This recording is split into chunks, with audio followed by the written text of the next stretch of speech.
Bueno, Pedro, si te parece, empezamos. Adelante. Muy bien, pues nada, muchas gracias. Buenas tardes a todos. Os doy la bienvenida a la Cámara Oficial de Comercio de Oviedo, la Casa de las Empresas, la Casa de los Empresarios y ahora también de todos vosotros, como parte que sois de Tribuna Ciudadana, entidad amiga, ahora socia y colaboradora de esta Cámara. La semana pasada iniciamos de forma visible con Tribuna Ciudadana y el Club de Prensa de la Nueva España, también con nosotros como participantes, una nueva andadura común. Nos unimos para configurar una alianza que tiene por objeto el desarrollo de ciclos de conferencias de interés y de actualidad.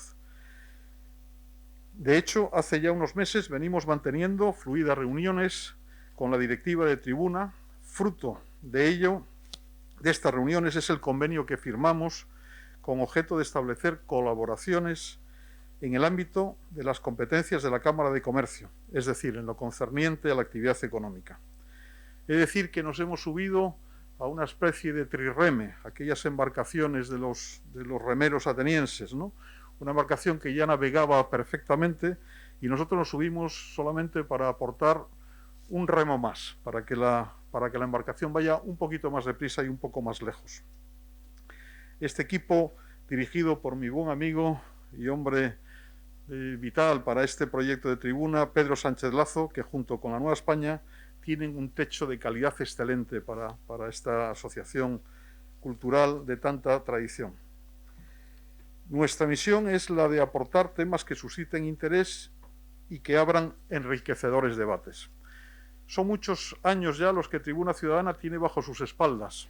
Queda ya lejos su fundación, allá por el año 1980, y estos más de 40 años de fomento de la cultura y de la ciencia en sus más amplias facetas, que han servido tanto para que conozcamos de primera mano a través de ponentes relevantes temas que nos ocupan y que nos preocupan, como para debatir llegando a conclusiones que nos ayudan a llevar a la práctica en nuestra vida real lo aquí escuchado y aprendido. Nos congratulamos de que sea de manera presencial este ciclo, si bien la pandemia nos obliga a limitar el aforo, por lo que os pido disculpas por las restricciones sanitarias, pero que son absolutamente necesarias. Estamos sí convencidos de que volver a la vida presencial, de salirnos del plasma a la presencia, yo creo que es muy enriquecedor. El viernes pasado iniciamos el ciclo sobre pandemias y hoy lo continuamos con este, también de máximo interés, del arco luso-cantábrico, caminos culturales y sendas económicas. Este ciclo es el fruto del trabajo hecho en la alianza comentada y donde concluimos en la necesidad de poner en valor la importancia del noroeste ibérico, en su vertiente luso-cantábrica, como una macrorregión europea con intereses comunes de cara a ser fuertes geopolíticamente. Nos une una historia con una identidad propia como es el Camino de Santiago, como hilo cultural y económico enraizado en el tiempo. Aprovechar este denominador común y destacarlo favorece a la hora de ese posicionamiento geopolítico que tanto necesitamos. No me extiendo más. Muchas gracias, Pedro Sánchez Lazo, y a todo vuestro equipo por las facilidades que nos dais. Trabajar con vosotros es un verdadero placer. Y enhorabuena por el acierto en dar cabida a este ciclo. Muchas gracias.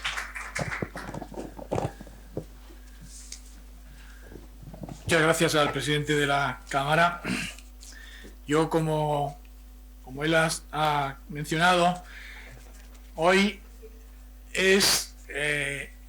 tenemos la oportunidad de abrir el segundo ciclo de actividades. Y lo primero que voy a hacer, como hice también la semana pasada, es agradecer a las personas que hacen posible todo esto. Lo primero, a nuestros anfitriones y socios, la Cámara de Comercio, que estamos poniendo de manifiesto cierta osadía al hacer estas actividades presenciales, pero todos estamos de acuerdo en que lo presencial es distinto de lo virtual o de lo online. La Cámara aquí hoy representada por su presidente, José Manuel Ferreira, y por su secretario general, Fernando Villavella, que nos honra con su presencia también.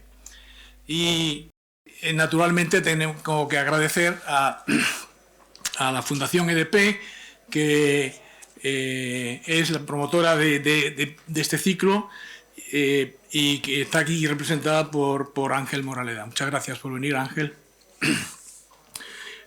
Por supuesto también, como decía el otro día, a nuestro hermano mayor, el Club de Prensa, que siempre se hace cargo de la mayor parte de las actividades y esperamos seguir colaborando con ellos también cuando podamos hacer actividades presenciales allí.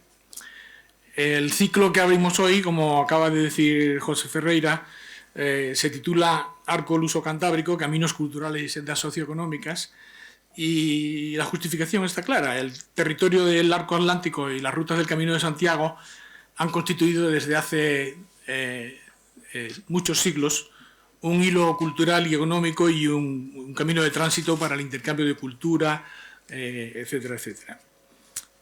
Yo no me voy a extender mucho porque este ciclo es amplio, nos llevará desde hoy hasta finales de junio en 7 actividades y el ciclo pues, está configurado a su vez en dos subciclos. Uno que podríamos llamar el Arco Luso Cantábrico Camino de Santiago, que es el que iniciamos hoy y que, de la cual es una importante representación la conferencia que vamos a ir hoy a Feliciano Novoa, que se llama El mito de Santiago, o otras actividades que no voy a detallar, y el segundo subciclo, que sería el Arco Luso Cantábrico, la senda socioeconómica, de la cual es muy buena representante la conferencia justamente que va a haber después de esta, que es la de Pablo Junceda, el director general del Banco Sabadell Herrero en Asturias, y que se titulará Incidencia del Arco Luso Cantábrico en la economía de las regiones. Después, como digo, vendrán actividades que no quiero entrar a detallar porque lo que nos interesa es oír a Feliciano Novoa y voy a dedicar 4 o 5 minutos a presentarle. Feliciano Novoa es un medievalista y como voy a mencionar inmediatamente, es un medievalista con autoridad. Él, precisamente, probablemente basado en esa autoridad que tiene, ha sido una persona de la cual ha echado muchas veces mano el Ministerio de Cultura para relación con exposiciones y sobre todo, que es muy pertinente aquí, también por sus relaciones con Portugal. Para sustentar esa idea de la autoridad que Feliciano tiene como medievalista, voy a mencionar los títulos de algunos de los libros que él ha publicado. Por ejemplo, España medieval, el origen de las ciudades. Otro, Viajes y viajeros en la Europa medieval. Otro, Los caminos de la mar a Santiago de Compostela. Otro, Cruzados en la Reconquista. Otro, La ruta xacobea, el camino en Aragón.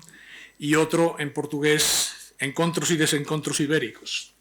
En fin, yo creo que nos va a deleitar con muchas información sobre este aspecto que vamos a tratar. Es particularmente pertinente que mencione que además de su actividad cultural, y también es una actividad cultural, Feliciano Novoa es un magnífico editor. Es editor de la editorial, qué nombre más bonito, La Umbría y La Solana, que es la editorial en la cual se publican las traducciones de la gran escritora portuguesa Lídia Jorge, a la cual tuvimos la oportunidad de recibir en tribuna hace menos de un año. Precisamente eso fue mi primer encuentro personal con Feliciano, cuando él vino en calidad de editor de las obras de Lídia, vino a esa actividad que se llamó Diálogos con Lídia Jorge, que fue un encuentro con Martín López Vega, que es el traductor de las obras o de algunas de las obras de Lídia Jorge al español.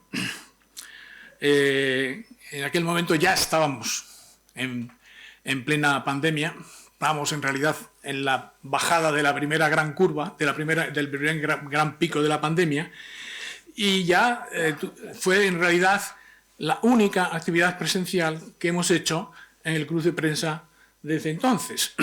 En aquel momento, con todas las restricciones, Lidia, junto con Martín, tuvieron aquel diálogo que fue tan interesante, y ni siquiera por las restricciones que teníamos, ni siquiera Lidia George pudo firmar sus libros, y tuvo que hacerlo al día siguiente en la librería Cervantes, también con una disciplina militar para evitar cualquier contacto.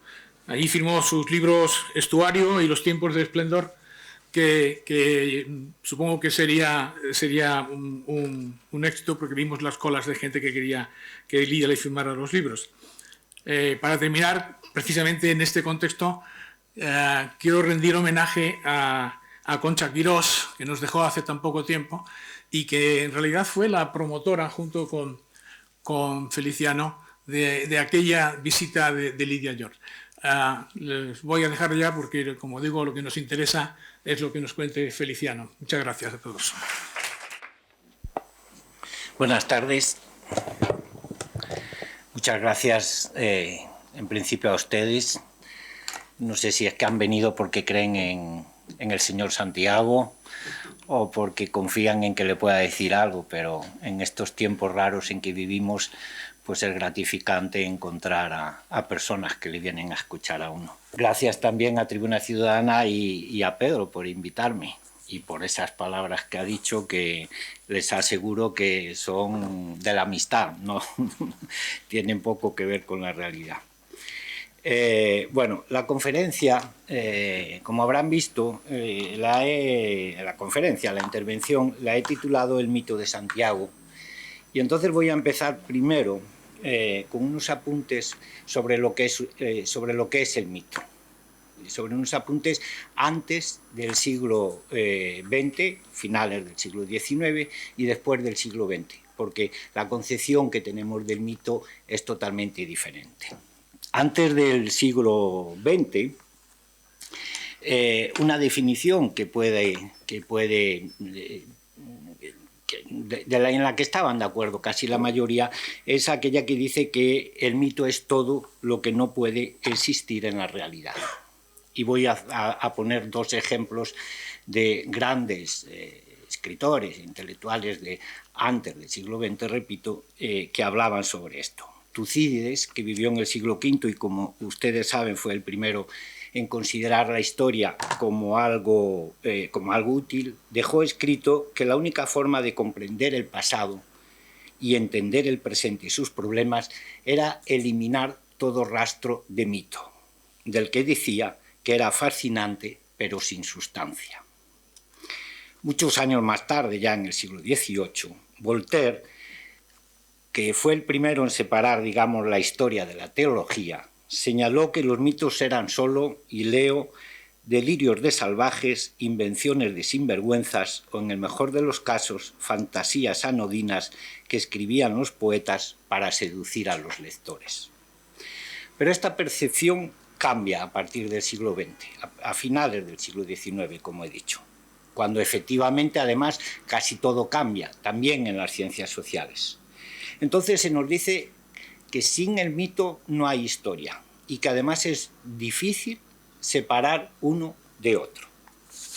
Además, Isaiah Berlin, un historiador de las ideas con el que uno puede estar de acuerdo o no, pero que siempre se aprende mucho de él, decía que el mito no sirve para vivir. Dice, sirve para decirnos lo que somos y sobre todo para que tengamos un lugar en el mundo. Y no todos están de acuerdo con Berlin ni con, digamos que el hecho del mito es muy estudiado por antropólogos, historiadores, pero todos, en lo que todos están de acuerdo es en que cambia a lo largo del tiempo, que el mito va cambiando, que se adapta a las nuevas condiciones sociales, que se adapta a los nuevos modos culturales y sobre todo que cambia para legitimar las nuevas políticas. el mito siempre ha sido algo idóneo para justificar los proyectos del futuro.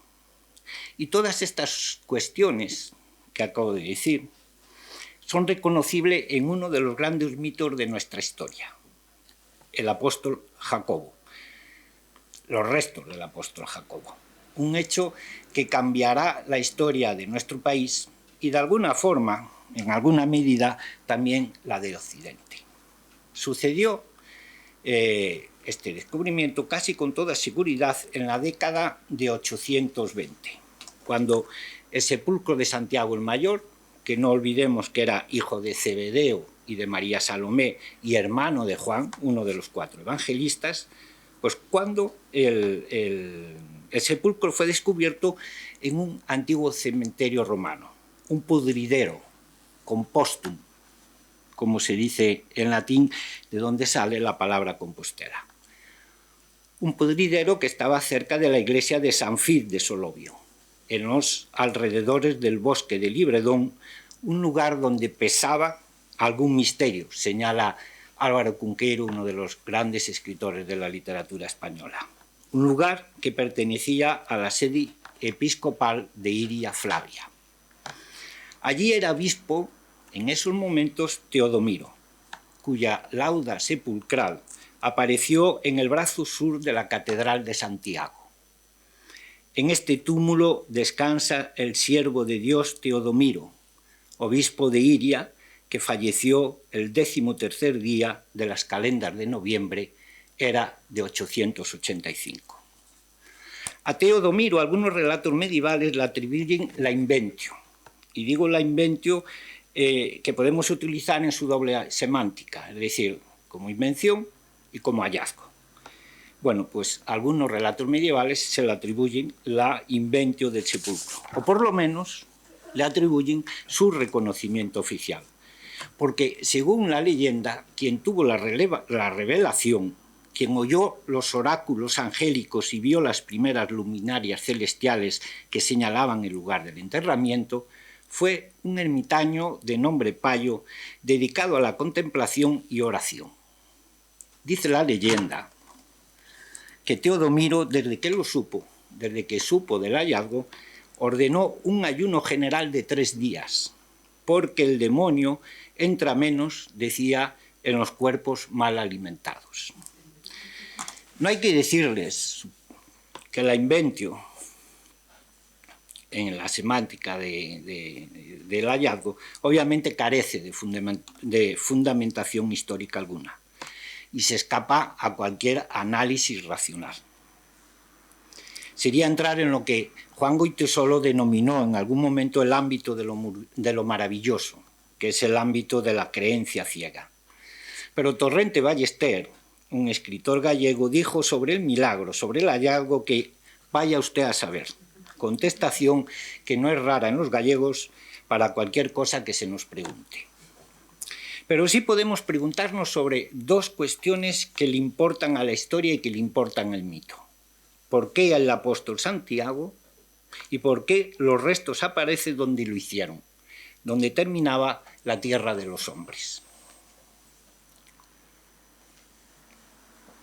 Veamos.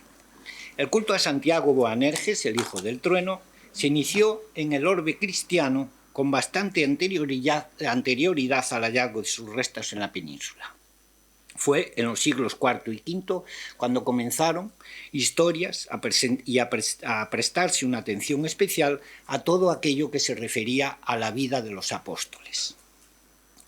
Y fue entonces también cuando aparece la idea de una especie de sortes apostolicae, un supuesto reparto de territorios que habrían hecho los apóstoles para predicar el mensaje de Cristo. El asignado a Santiago el Mayor fue Hispania, que según San Isidoro era la más hermosa de todas las tierras que se extienden desde el occidente hasta la India. Y la primera vez que se recoge la noticia es a principios del siglo VII en el Breviario de los Apóstoles, una pequeña obra redactada en la Galia, por lo menos en su forma conocida, en el año 600. Después del breviario, 2 obras, ambas hispanas, serán decisivas a la hora de difundir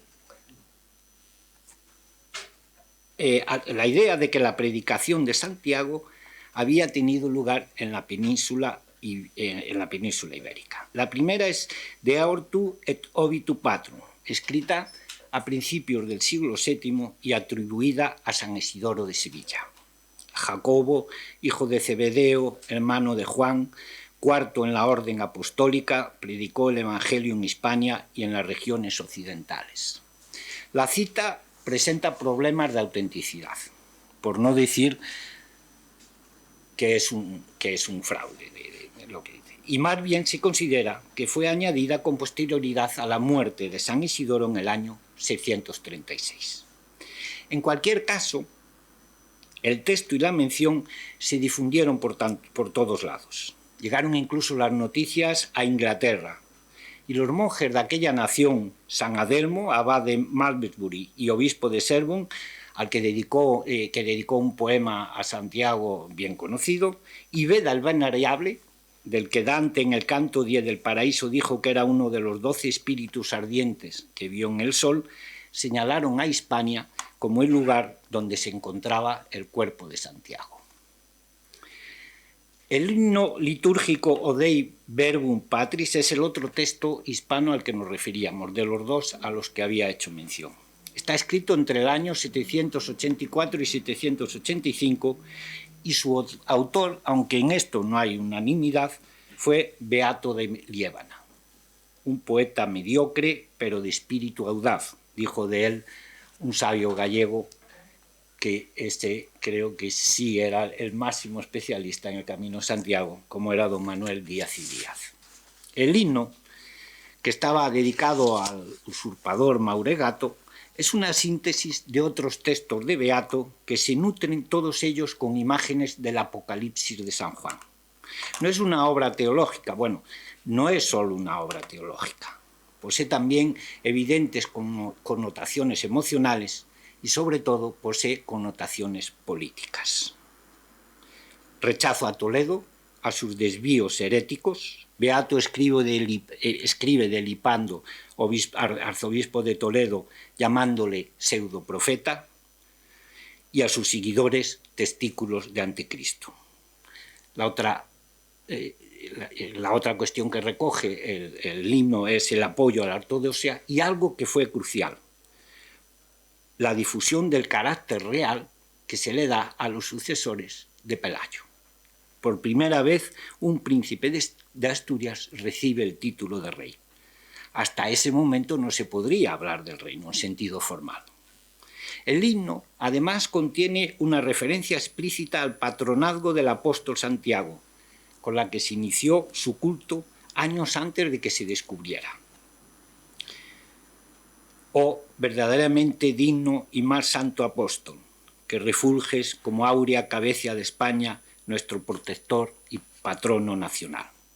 Este fue el primer grito contra la presencia musulmana en la península y supuso un bálsamo ideológico y emocional para aquellas tierras, para estas tierras y para aquellas comunidades que se encontraban perdidas y confusas. Eso es por lo menos lo que dan a entender algunos textos.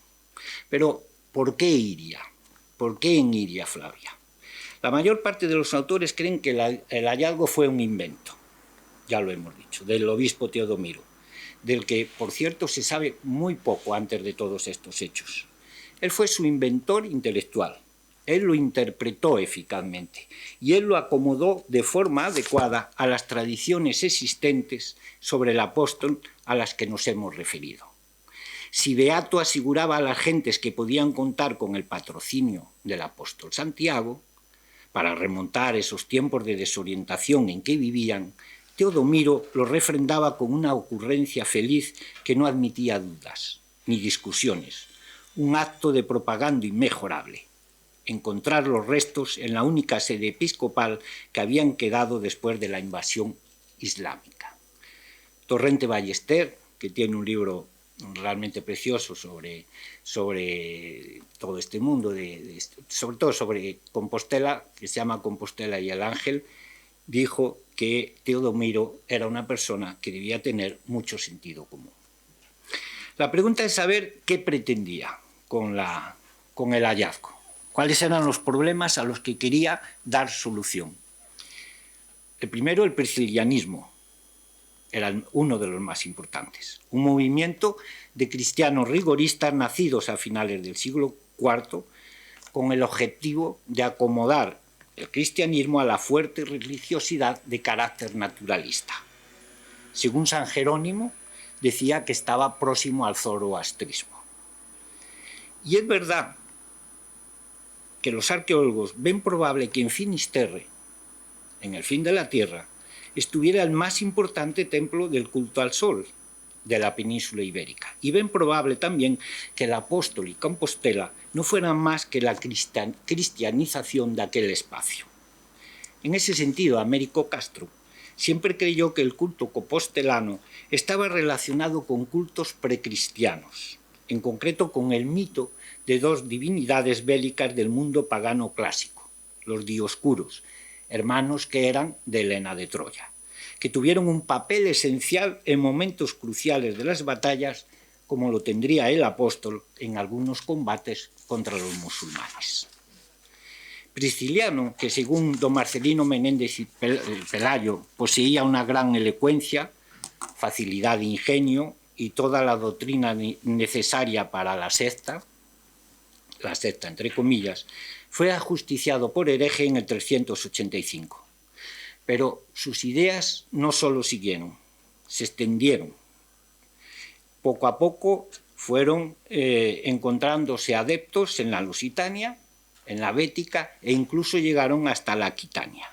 Y siguieron haciéndolo mucho tiempo, pese a los esfuerzos de personajes como Martín de Dumio, que vino a Galicia, a lo que hoy es Galicia, en el 555, para terminar la evangelización y prohibir a los gallegos, entre otras cosas, encender luces en las encrucijadas, aunque no pudo impedir que apareciera cera negra al pie de los cruceiros, que Álvaro Cunqueiro y la leyenda dicen que la gotean las almas de los condenados al infierno frío. La sombra de otros sueños, decía Cunqueiro. El antídoto contra todas estas prácticas fue el hallazgo de los restos del apóstol. Se redujo paulatinamente las prácticas paganas, aunque siguieron haciéndose, incluso hasta no hace mucho. Es decir, yo fui testigo de alguna, con los cruceros y los cruces en los caminos, de entrar siempre por la izquierda, te lo decían tus padres, tú siempre por la... Bueno, de todas estas cuestiones de las que hablaba ya Martín de Dumio. Consiguió además que el mito de Prisciliano acabara siendo sustituido en el imaginario popular por el mito del Hijo del Trueno, por el mito de Santiago. Para muchas de aquellas gentes era el mismo mito que solo se adecuaba a las circunstancias. Por eso no deja de llamar la atención la idea extendida de que en el sarcófago de Santiago alguien dijera que estaban los restos de Prisciliano. Parece una especie de justicia poética. Pero el obispo Teodomiro además tenía problemas políticos que solucionar, sobre todo aquellos que tenían que ver con la integración de las tierras de la actual Galicia en el reino de Asturias, en un momento en que Alfonso II estaba llevando a cabo una reorganización de la estructura administrativa y eclesiástica de acuerdo con los viejos principios del reino visigodo. Lo que Teodomiro ambicionaba era un papel político y religioso en ese nuevo espacio y en ese tiempo nuevo. Y para ello ofreció al monarca la incorporación pacífica del territorio gallego, 1/3 de todo el territorio, y sobre todo lo que le ofrece es el descubrimiento milagroso de los restos del apóstol. El rey acepta. Necesitaba tener a su lado a una población tan proclive a la insumisión y a un apóstol que además le diera visibilidad a un reino que no la tenía. Si hacemos caso, por ejemplo, al trato que recibe en las crónicas francesas, que no dejan lugar a dudas sobre el sentimiento de superioridad, que aún continúa, que se respiraba en la corte del emperador de Carlomagno con respecto al rey asturiano. Poco después de conocer la noticia, Alfonso II dispuso un viaje con los integrantes de su Palatium hacia Compostela. Y y contento, quedó contento con lo que vio. Mandó edificar una iglesia y dio gracias a la benevolencia del Señor. Alfonso II podríamos considerarlo el primer peregrino de una lista inmensa de peregrinos. Seguramente la alegría real no fuera del todo sincera. Existían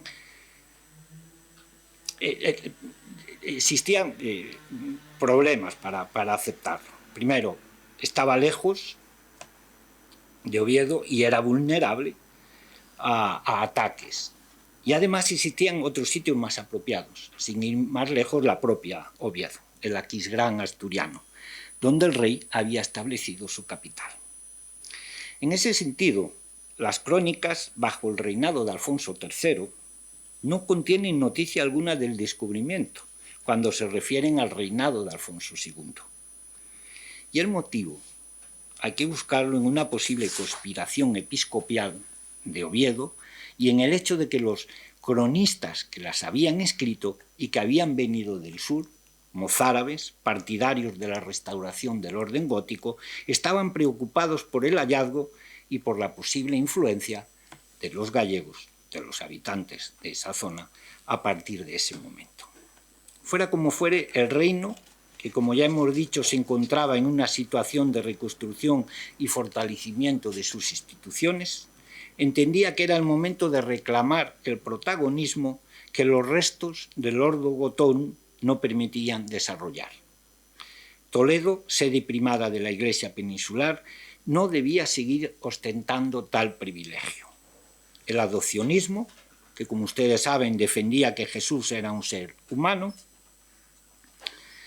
elevado a la categoría divina por designo de Dios, por su adopción, defendido por el obispo Elipando, al que nos hemos referido, y tan combatido por Beato. Eso se convertirá en la piedra angular sobre la que Asturias promueva una independencia eclesiástica que finalmente subraye su liderazgo político a nivel peninsular. La cristiandad occidental, desde Roma hasta los intelectuales reunidos en Aquisgrán por el rey de los francos, concederán a Asturias los derechos que reclamaban a partir de entonces. Ya solo habrá una España cristiana y una única iglesia, la de las liberadas tierras del norte. El culto a Santiago hará el resto, pero había un peligro importante. Los intentos del imperio y de la Iglesia franca por absorber y hacerse con el mito de Santiago. Y ese peligro no venía solo del reino galo, también Roma estaba molesta. Compostela había sido fundada por un apóstol y consiguientemente tenía la misma legitimidad que Roma. No nos extraña que los pontífices guardaran silencio durante siglos sobre el fenómeno compostelano. En 1073, Gregorio VII requería el vasallaje de Alfonso VI y le recordaba la evangelización de Hispania por San Pablo y los varones apostólicos, sin mencionar para nada a Santiago.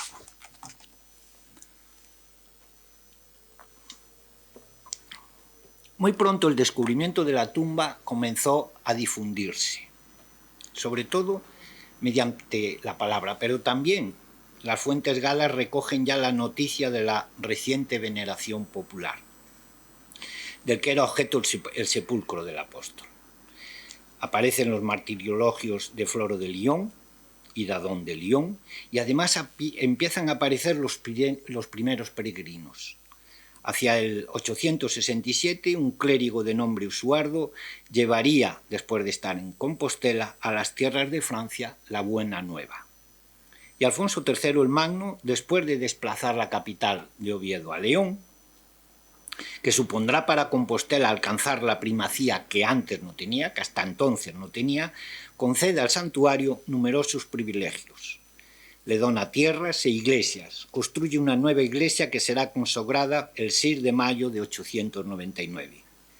7 años después, este mismo rey dirige una carta a la clerecía y al pueblo de Tours, para contarle el hallazgo y hablarle de los milagros que se producían en el túmulo donde se encontraba el cuerpo del apóstol. La carta, que más bien parece un folleto turístico, alentaba a los peregrinos a dirigirse al oeste, siguiendo el camino de las estrellas. Era la forma de encontrar la tumba del apóstol, el discípulo preferido de Cristo. Compostela, el lugar en el que cuando se llega se justifican todos los esfuerzos. Por cierto, lo de ir a Occidente viene de lejos. Por ejemplo, para los celtos, la inmortalidad, el paraíso terrenal, estaba en ese lado del mundo. Y también para Jorge Luis Borges, que en su cuento El Inmortal escribe que si uno camina hacia el occidente, llegará a un río secreto capaz de conceder la inmortalidad a los hombres. Cuando los reyes recurren al mito, como hemos visto, es que ya tiene vida propia. Y aunque, como hemos indicado, no necesite pruebas documental alguna, sí requiere de un relato que refuerce la devoción. En el año 1077, en un documento conocido como la Concordia de Antealtares, que sellaba el acuerdo entre el obispo Diego y el abad Fagildo de la comunidad de Antealtares, se narra por primera vez la forma en que se produjo la inventio del ermitaño Payo. Se habla de las luminarias, de los oráculos, todo lo maravilloso y milagroso que envuelve el relato, todo real para el hombre de la Edad Media que necesitaba mitos para enfrentarse a una vida difícil y para tener un proyecto de futuro. También sobrenatural es la aplicación de cómo los restos del apóstol viajaron, la traslatio, de Jerusalén a Compostela, para reposar allí eternamente. Donde primero se contó el viaje fue en la epístola del Papa León, que algunos autores datan del 9, algunos del 10, algunos del 11. Pero hay una versión completa, que es en el Liber Sancti Jacobi, que es del siglo XII. En algunas de esas versiones, y esto es muy importante, el cuerpo del apóstol viaja por mar en un pedrón, en una piedra flotante, empujada por el propio Cristo. Una cuestión que el profesor Serafín Moralejo interpretó como una pretensión de la iglesia compostelana de que la piedra sobre la que estaba construida la iglesia fuera distinta a la de Pedro, pero igual de importante. Eran los deseos que tenían de competir con Roma. A lo que hay que añadir que Compostela, en un momento dado, también se propuso como una alternativa pacífica a Jerusalén. Entre los siglos XI y XIII el fenómeno gozará de lo que se conoce como su edad de oro. Miles de fieles de toda edad y condición se dirigen a Compostela, el camino de la humanidad. Lo hacen los peregrinos caminando desde todas las regiones del orbe. Franci, Normandi, Scoti, Iri, Gali, Teutonic, lotaringios, ingleses, bretones, de Flandes. Todos estos lo señala el Liber Sancti Jacobi al que acabamos de hacer mención, que es una especie de guía del camino incluida en el libro quinto del Codex Calistino. La internalización del fenómeno jacobeo se debió en buena parte a la capacidad de convocatoria de los monjes franceses de Cluny, o para ser más exacto, de los monjes franceses y del papado, que partían de la idea de que Hispania formaba parte de la cristiandad y de que había sido Carlomagno y el obispo Turmín quien empezaron la cruzada en las tierras de Hispania. Así pues, serán ellos y los caminos los creadores del mito del Santiago peregrino, algo que no gustó mucho en Compostela, que preferían el mito original, el de un Santiago apóstol, no un Santiago peregrino, aunque los dos llevaran la palabra de Dios a la península ibérica. Un Santiago sedente, a veces con un libro en la mano izquierda bendiciendo con la derecha, como el del Pórtico de la Gloria. Un Santiago pacífico y pescador, emisario de Cristo y primer obispo de la ciudad, el obispo de una legítima y única iglesia hispana heredera de la iglesia goda. Pero los mitos, ya lo hemos dicho, se reconfiguran para adaptarse a las circunstancias, y eso sucedió a partir del siglo XII. O sea que tenemos el primer mito original, es decir, lo que hace el mito del apóstol, Después ese mito se convierte en el mito del peregrino, sobre todo por Pliny y por la gente de Francia, y ahora va a aparecer un tercer mito que paradójicamente aparece cuando el camino estaba más concurrido. Ya no cabían más peregrinos. Dice, es tan agradable, tan grande la multitud de los que van y vienen, que apenas se puede transitar por las calzadas hacia Occidente. Esto lo escribió un diplomático y embajador del emir Ali Ben Yusuf en el siglo XII. Sucedió que al Santiago peregrino se le añadió otra condición, el Santiago caballero. El mito va cambiando y se va adaptando a las circunstancias. El adalid de las tropas cristianas. Primero pronto matamoros y más tarde mataindios. Símbolo de liberación del Estado Islámico e icono, ya veremos, de una identidad protoespañola. Los motivos de su aparición hay que buscarlos en el rearme ideológico y militar de la sociedad europea y peninsular, que se vio acompañada por un notable crecimiento demográfico y económico. El espíritu de cruzada en Europa, que se materializará en el 1096 con el inicio de la primera de las cruzadas, había sucedido antes en la península, lo que había provocado el proceso de reconquista hacia el sur. Barbastro en 1064, Toledo en 1085, son algunos ejemplos de la activación del proceso que sería más evidente poco tiempo después. Y obviamente en este contexto, el apóstol Santiago y la ciudad de Compostela con él tratarán de convertirse en la alternativa a la Córdoba de los omeyas.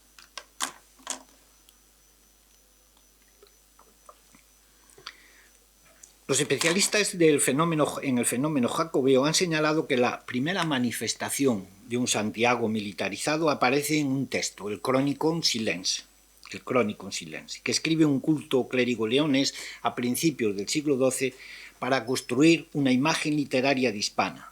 Y lo hace, y es importante, siendo muy crítico con Carlomagno.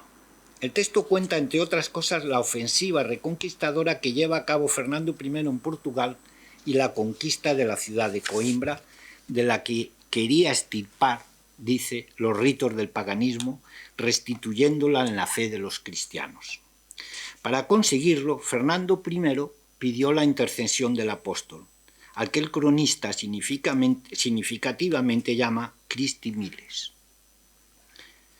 Para confirmar la intervención, el clérigo leonés cuenta el milagro acaecido en Compostela, del que es protagonista un griego peregrino llamado Esteban, que mostraba su extrañeza porque los habitantes se dirigieran al santo como un bonum militem, un buen caballero, cuando el apóstol ni siquiera sabía montar a caballo.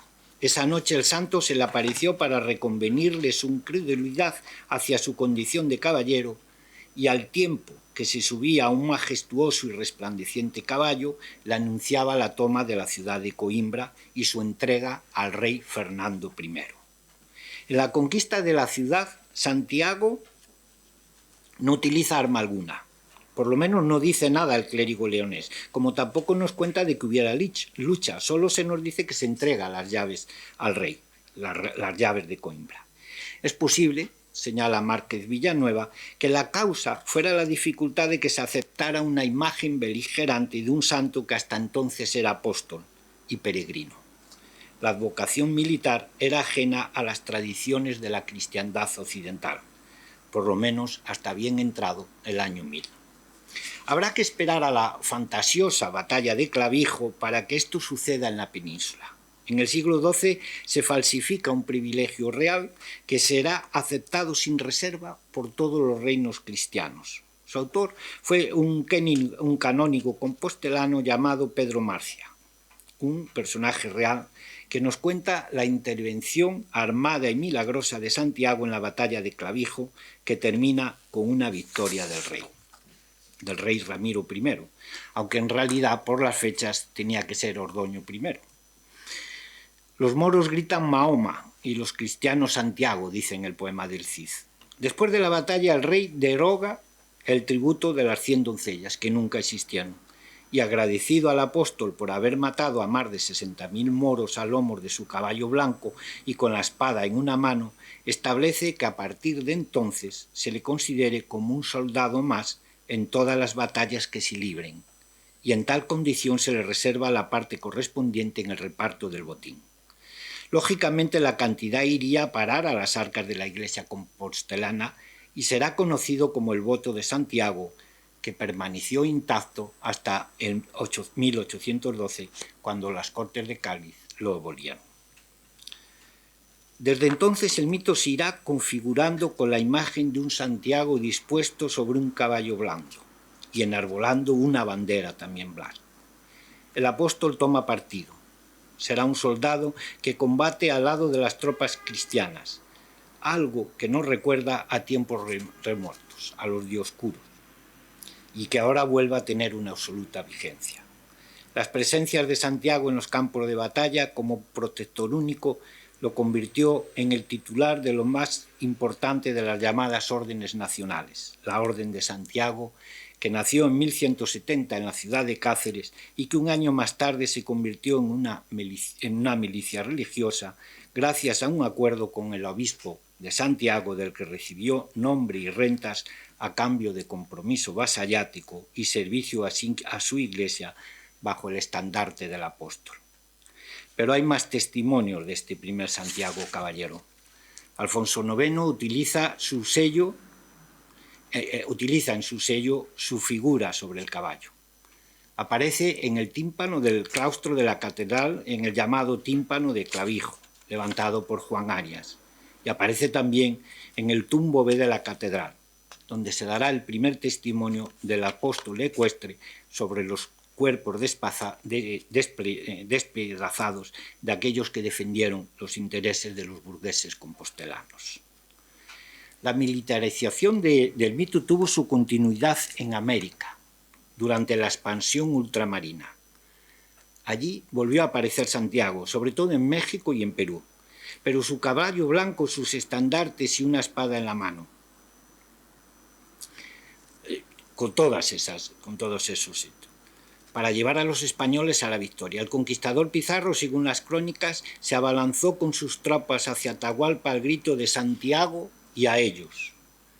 12 apariciones de Santiago a caballo recogen las crónicas entre 1518 y 1817. Lope de Gomara, cronista de la conquista de México, glorificó el espíritu de cruzada en los combates que se sucedían en el Nuevo Mundo. Dijo: comenzaron las conquistas con los indios, acabada la de los moros, porque siempre guerreasen españoles contra infieles. Curiosamente, después de la conquista, Santiago sufrió una apropiación por parte de las comunidades indígenas que terminaron convirtiéndole irónicamente en el protector de los indios. La militarización desvirtuó las connotaciones religiosas que hasta entonces había tenido el fenómeno jacobeo. Españolizó a Santiago, convirtió al mito en la plasmación de la violencia religiosa y más tarde en la encarnación de la identidad patria. Álvarez Junco señala en ese sentido que Santiago no será solo matamoros, sino matador de moros por España. Y paradójicamente lo será cuando el Islam ya ha dejado de ser una presencia en España, cuando las grandes batallas de la Reconquista ya solamente eran un mero recuerdo.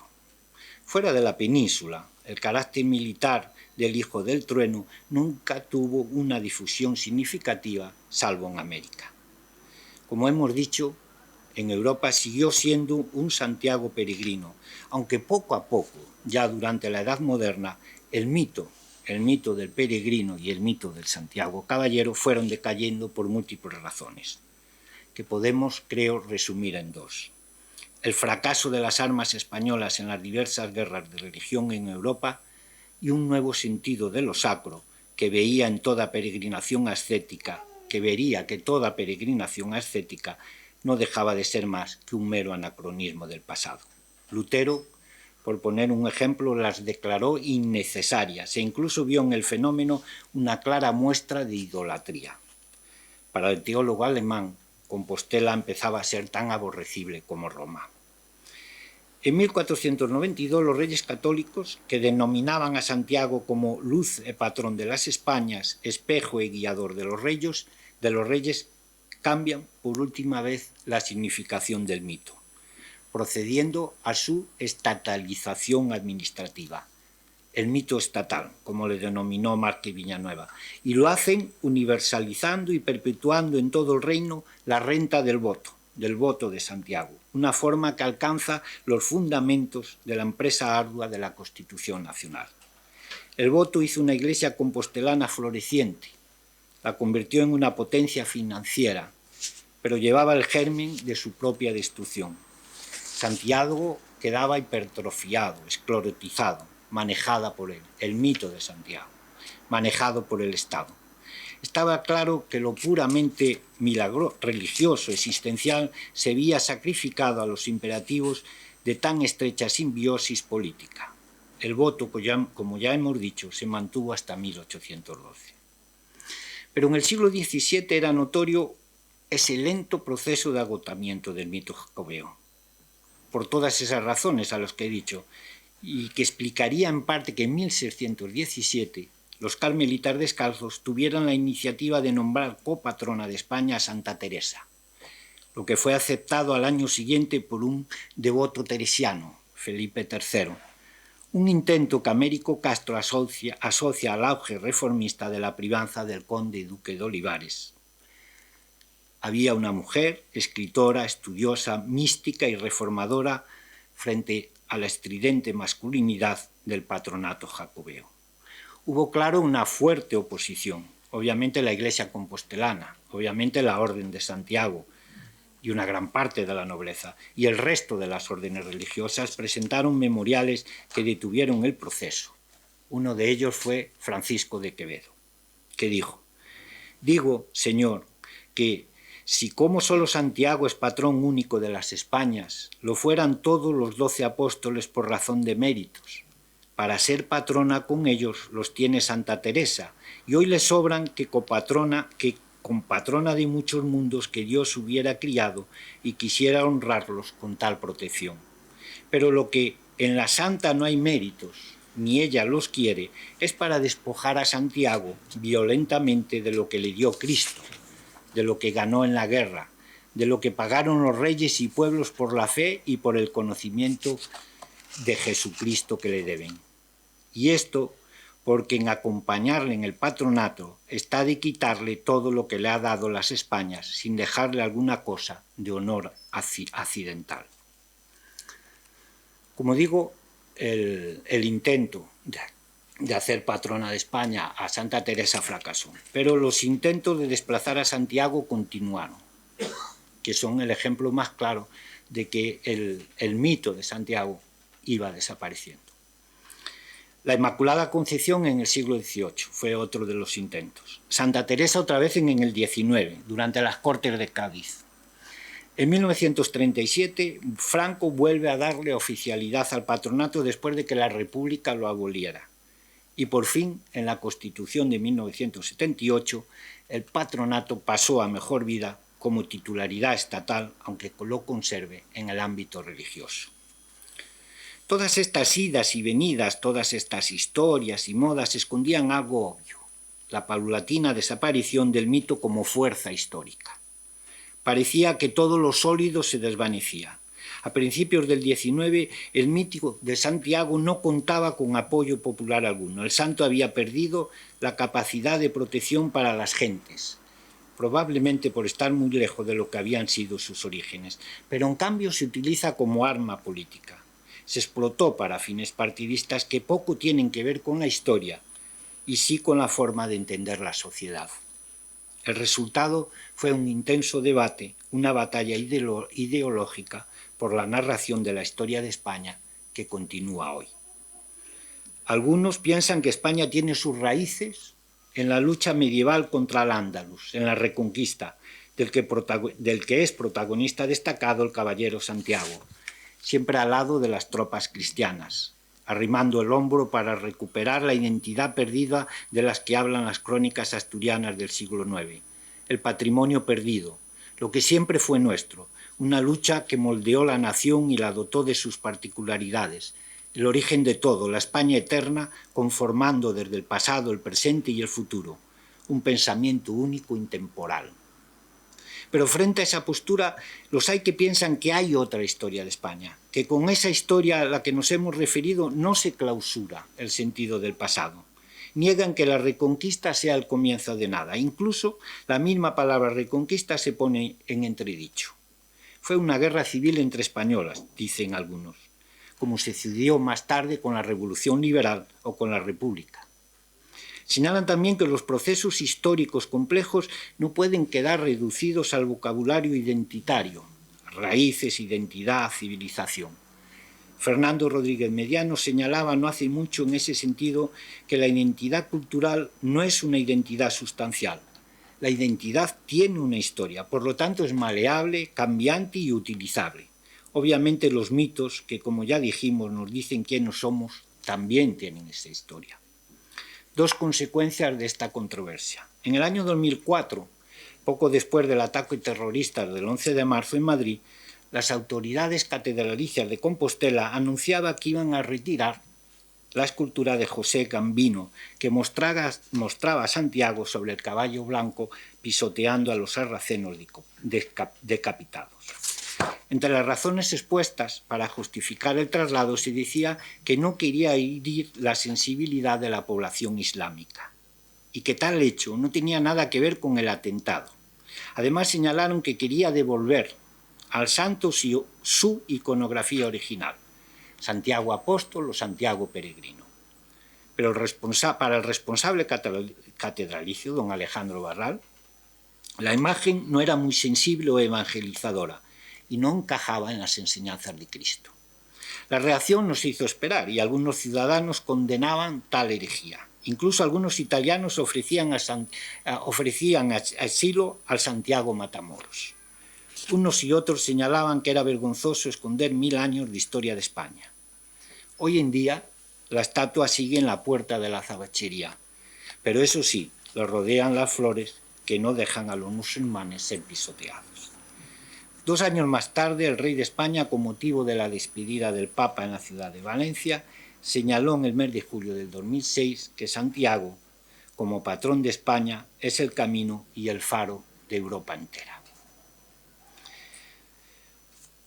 Para terminar, hoy los caminos de Santiago siguen con peregrinos y supongo que se llenarán más una vez termine esta pesadilla en la que estamos. No sé muy bien qué clase de mito es hoy Santiago. No tengo muy claro que en la sociedad en que vivimos el hijo del treno nos pueda decir quiénes somos y qué lugar tenemos en el mundo. Pero los peregrinos seguirán yendo.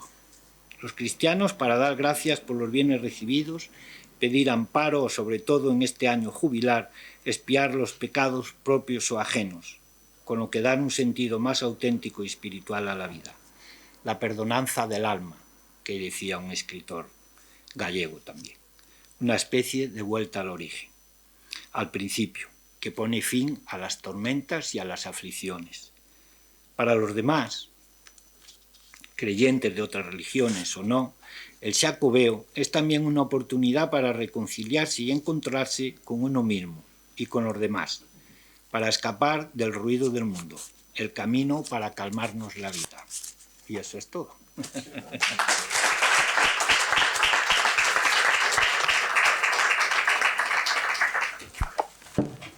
Bueno, muchas gracias. Yo he gozado con tu explicación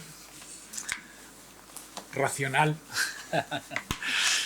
Vamos a abrir ahora un debate. Podemos hacerlo ad libitum, diríamos, hasta que queramos, siempre que nos deje el presidente de la Cámara.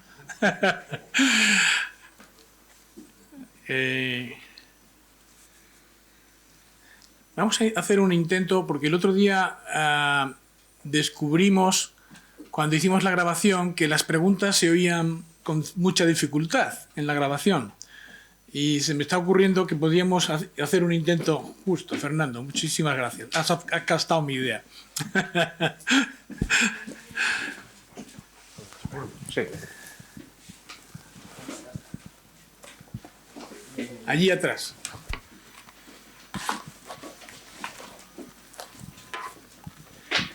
Está descartado totalmente que la tumba del apóstol Santiago no es en realidad la de Prisciliano, la del hereje Prisciliano, porque recuerdo leer en alguna tesis en favor de esa interpretación. No sé si hasta en Unamuno se menciona.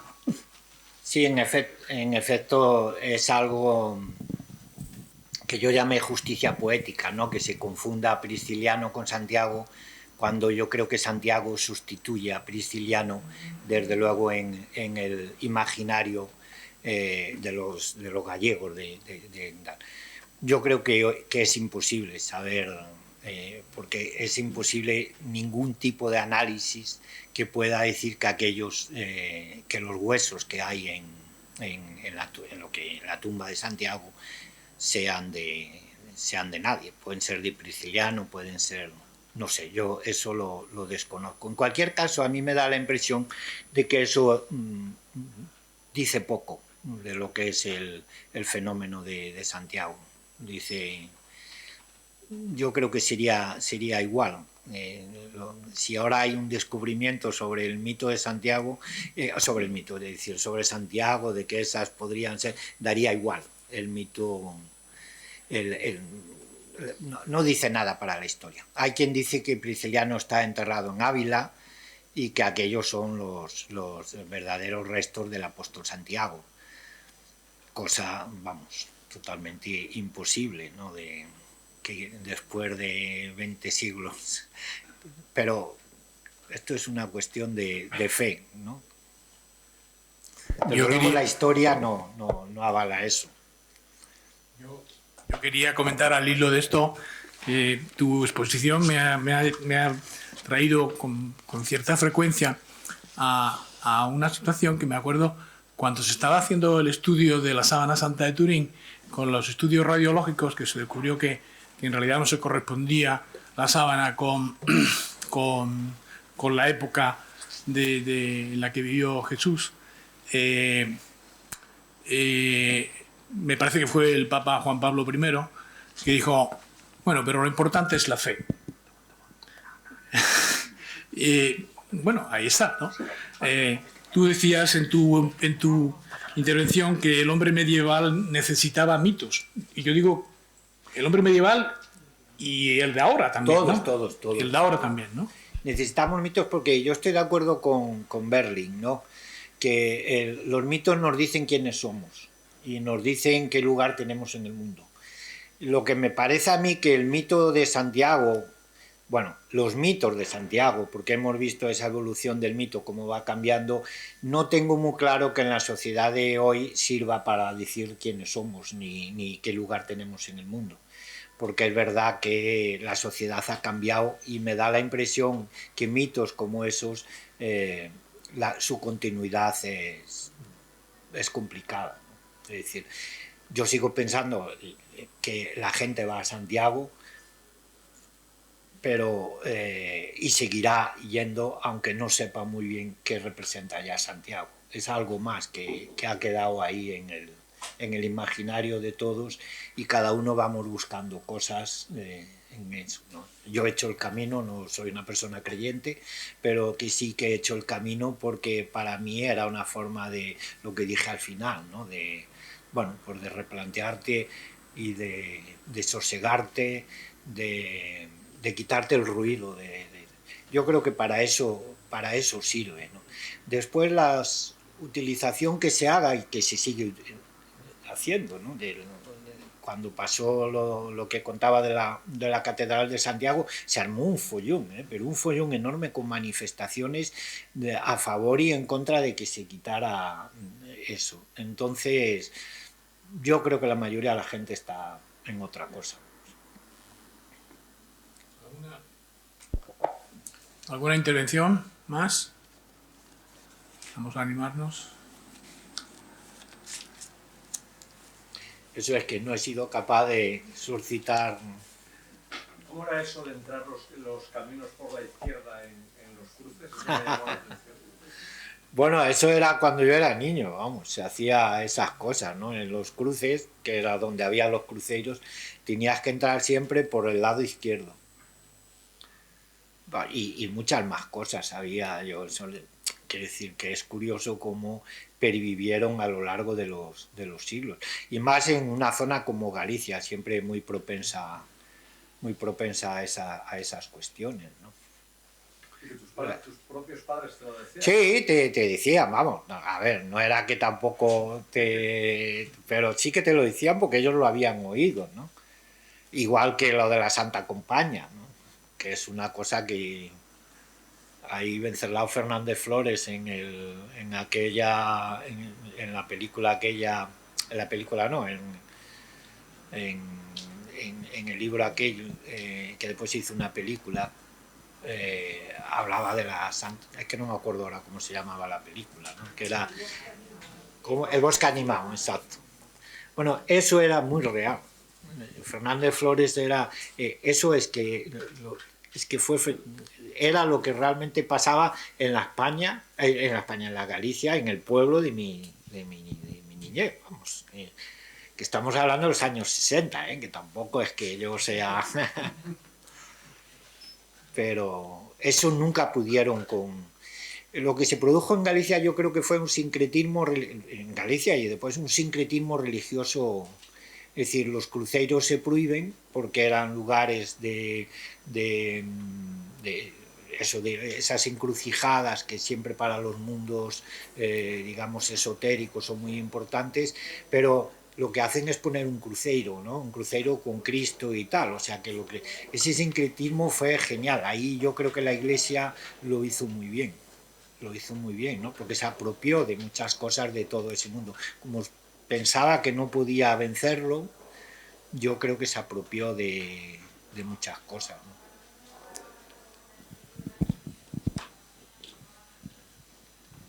¿Alguna intervención? Sí, a ver.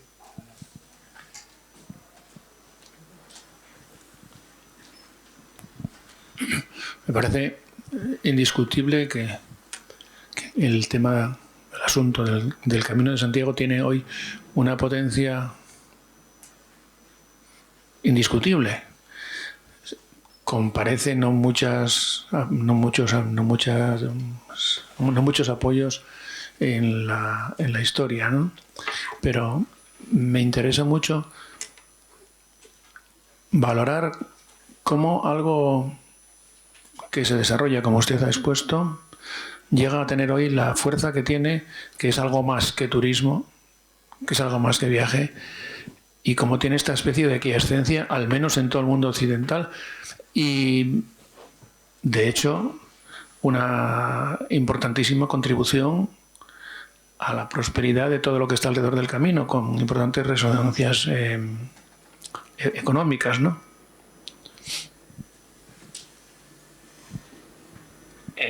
Sí, yo creo que hoy, yo en el ministerio donde trabajaba está la sede del Consejo Xacobeo, ¿no? Entonces, donde forma parte de las comunidades autónomas por donde pasa el camino francés. Bueno, y eso se fue ampliando. Y yo recuerdo, por ejemplo, que los portugueses, que nunca tuvieron a Santiago como patrón, sino a San Jorge, pero como hoy en día es un acicate turístico, vamos, eso está claro, es una industria, es una verdadera industria. Es decir, ahora porque estamos en esta época, pero si no hubiera esta pandemia ahora, los caminos estarían llenos. Y a nivel turístico, eso, yo no sé si eso tiene que ver mucho porque es una explotación turística de algo, pero bueno, lo que sí es verdad es que responde a algo, vuelvo a decir, cuando la gente tiene necesidad de tener algo, algo en que pisar en el suelo, y el Camino Santiago, todo el mundo lo sabe que es una forma de buscar eso, ¿no? Y entonces, bueno, pues hay pero vamos, una explotación turística. Yo recuerdo Castilla y León, que es por donde más camino hay, es, vamos, en los congresos que hay ahora siempre hay un técnico de turismo de todas las comunidades autónomas, porque es un negocio, vamos, un negocio. No sé si eso responde. Ahora, la gente sigue teniendo las mismas necesidades que tenía antes, de otra forma, pero tiene las mismas necesidades. Y eso se aprovecha, claro. Este año va a haber el 21 y el 22, Año Santo, o sea que... cosa que no... pero bueno. Algunos portugueses distinguen entre la historia y la historia. Parece ser que la historia para los brasileiros es lo que, aunque no sea cierto, está bien encontrado. Non è vero, ma ben trovato, que dicen los italianos. Y en definitiva, es muy difícil muchas veces saber la realidad histórica. Y sin embargo, nos es muy útil manejarnos bien con los mitos y con las leyendas, y son muy útiles y son sirven para muchas cosas, y yo creo que animan la vida. Y si tienes un talante un poco positivo, es también ese dicho popular de Dios escribe recto con renglones torcidos. Es decir, que la exactitud de las cosas es necesaria para la ciencia sobre todo, pero para la vida pues hay que meterle un poco de... Por un lado, ¿qué quieres que te diga? Y por otro, ¿qué te voy a decir? Que también es muy gallego y va muy bien Eso es lo que me pasa a mí. Y aquí es lo que ha pasado. En definitiva, Santiago, no sé si está en Santiago, si lo llevaron, si lo trajeron, si es Perico de los Palotes o Santiago. Pero ha funcionado muy bien y ha servido para muchas cosas y ha sido muy positivo hasta ahora. Y lo razonable es que siga siendo positivo. Entiéndasele como se le entienda. Aunque comprendo que decirle esto a un historiador pues es un poco... No, está bien. Yo he intentado explicar el por qué el apóstol Santiago y por qué iría Flavia. Es decir, hay unas razones, y las razones que se tenían en Galicia era la necesidad de acabar con una secta que tenía muchos seguidores, y después un problema político. Es decir, los mitos, también creo que lo dije, justifican muy bien el futuro. Entonces siempre es necesario y cambian. Eso es lo que a mí me interesa, sobre todo, que quedara claro, es que el mito de Santiago va cambiando, y va cambiando cuando se tiene necesidad de que cambie. Es decir, el apóstol, el mito del apóstol viene muy bien a la primera Compostela, porque es un apóstol que está a la par que San Pedro en Roma, con lo cual, bueno, pues todas esas cuestiones. El mito peregrino le viene muy bien a los franceses, porque quieren, digamos, monopolizar lo que es el camino y el descubrimiento. El mito del Santiago Caballero le viene muy bien en un momento en que se españoliza ese mito, y bueno, pues... Y ya el último mito, cuando eso ya desaparece, cuando se inventan un nuevo mito, que es el patronazgo, ¿no? El mito estatal, el mito, esto es lo que nos representa, esto es lo que somos, esto está. Bueno, ese es el cambio, y es verdad que va cambiando. ¿Cuál es hoy el mito? Pues supongo que todos esos, ¿no? Supongo que habrá gente que va, pero yo creo que en este mundo en el que vivimos necesitamos eso, efectivamente. Necesitamos algo, porque si no nos perdemos, estamos desconcentrados en todo esto, ¿no? Y más ahora con la fragilidad en la que vivimos, en la que nos han hecho sentir por primera vez hace mucho de que somos frágiles. Bueno, pues seguramente eso el año que viene o dentro de 2 años repercutirá en que la gente vaya más a Santiago y al Finisterre, ¿no? Hay un librito de Anne Carson que fue, creo que es la premio Princesa de Asturias de este año, ¿no? O del año pasado, que es sobre el Camino Santiago. Ella hizo el Camino Santiago. lo traje aquí y me gustaría leer el final de ella. Es un libro muy pequeñito, una preciosidad. Y entonces dice: ¿por qué los peregrinos y otros que buscaban identificar el fin del mundo se dirigían siempre hacia el oeste? Por el oro, dice Micid. Micid es su marido. A medida que avanzas hacia el oeste, los días son más largos. Oro, más oro y aún más oro. Sea como fuere, es un cometido tan antiguo como la civilización el desear emprender un camino que se supone te llevará a los confines de la tierra, si continúas adelante. ¿Qué encuentras allí? Esa es una buena pregunta. ¿Quién serías si supieras la respuesta? Bueno, pues cada uno busca la respuesta ahí como puede. Nos ponemos más filosóficos cuando debía ser más histórico, pero bueno, me parece bien. En este contexto en el que nos estamos moviendo, Feliciano, Sí. ¿puedes apagar el micrófono? En este contexto en el que nos estamos moviendo de la unidad con los hermanos portugueses y el progreso de todos. Tendremos que ponernos de acuerdo entonces sobre Santiago y San Jorge, ¿no? Para empezar, ¿no? Aunque entiendo que el camino portugués, el ahora llamado camino portugués, que nunca existió, no hay una documentación, el camino portugués a ellos les interesaba mucho, porque es verdad, es el camino que más progresión ha tenido en número de peregrinos desde estos últimos años. Entonces era curioso porque se juntaron, se reunieron para ver por dónde pasaba el camino. Había que hacer un camino, pues si no, aquello no tenía sentido. Entonces dijeron, bueno, pues donde haya iglesias de Santiago o donde haya ermitas de Santiago, pues ahí va el camino. Pero claro, en todo el camino hacía así, iba de un lado para el otro y tal. No sé ahora cómo está, tal. Pero sí que es verdad que el camino, vuelvo a repetir, es algo... Hoy es un fenómeno. Estamos en la Cámara de Comercio, pues... en eso, ¿no? Y con Portugal, desde luego, vamos. Pero ellos siempre fueron San Jorge, fueron siempre de San Jorge. Yo quería decir una cosa muy breve que antes no me acordé, y es que los caminos parecen ya infinitos, pues yo soy de León y allí veo pasar peregrinos coreanos, australianos, en fin, por el camino francés más clásico casi. Pero me ha recordado también, no me acuerdo qué poeta español, que dice: todo en la vida es camino, sé caminante y harás que según llegue el destino vaya quedando detrás. Nada más, muchas gracias.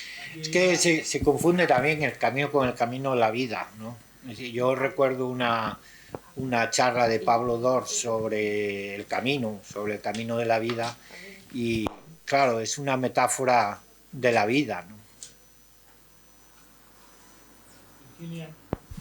Sí, bueno, yo quería hacer una pregunta, a ver cómo podemos ser un poco los asturianos un poco más civilinos, ¿no?